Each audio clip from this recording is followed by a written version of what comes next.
Ladies and gentlemen, let's welcome our third contestant for the day, Stephen Fernando, special edition, Stephen Fernando.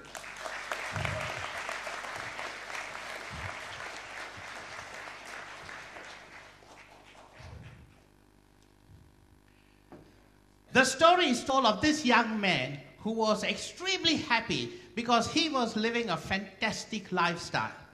His friends kept telling him that he was blessed and lucky. But he began to wonder why some were not as fortunate.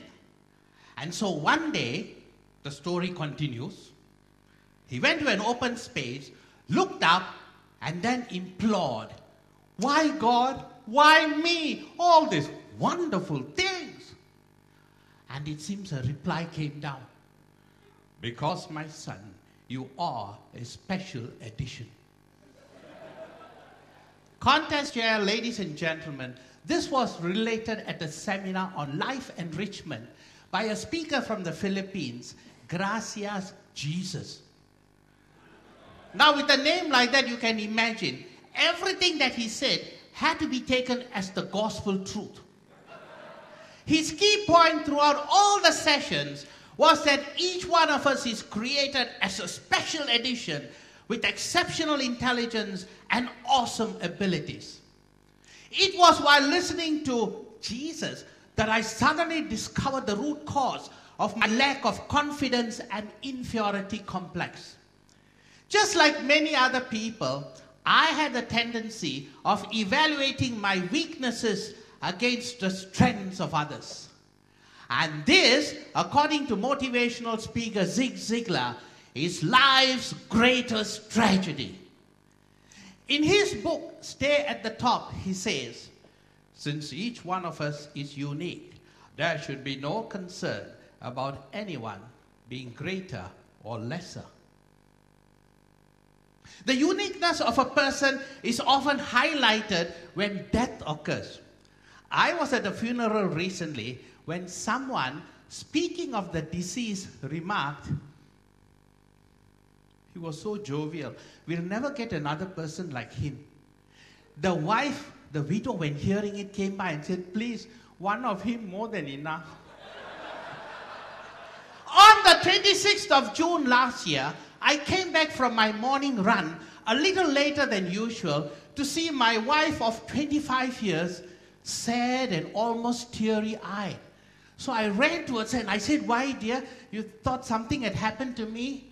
She snapped. She said, "Don't be silly. Michael Jackson, megastar, is dead."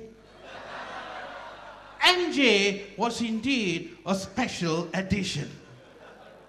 Ladies and gentlemen, we may not be internationally known for our singing and dancing skills, but we can yet make a name for ourselves by first identifying and then developing our own characteristics. And that calls for self-acceptance, determination, and a passion for knowledge. Dr. John Newton, a consultant psychiatrist, in his book, The Extraordinary You, says that we are all born winners and that we should, to enhance our effectiveness, vigorously pursue the Triple L program, which is lifelong learning. I read this book when I was 61, and that triggered something very interesting, dormant on my mind. For many years, I wanted to study Mandarin. After reading Dr. John's book, I decided to learn this fascinating language. It was so challenging. After 3 weeks, I could only manage very fluently "ni hao," which means hello. One day when I went home, my mother-in-law was at the door. So I ran towards her and I greeted her, "Ni hao." She was momentarily stunned, but quickly replied, "My knee is fine. Why ask how?"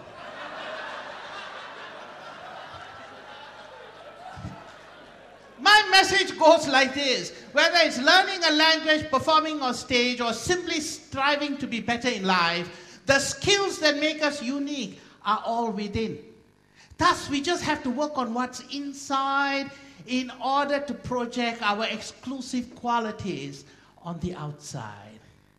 And if occasionally the going gets tough, we have to be tougher, empowered by the knowledge that we are one of a kind. Imagine, my friends, there will never ever be another person like you or me. I told my wife, only one of me. She exclaimed, thank God. Ooh. Mother Teresa, when accepting the Nobel Peace Prize in 1979, was quoted as saying that we are all born completely different from each other because the Creator never intended for us to live in anyone's shadow.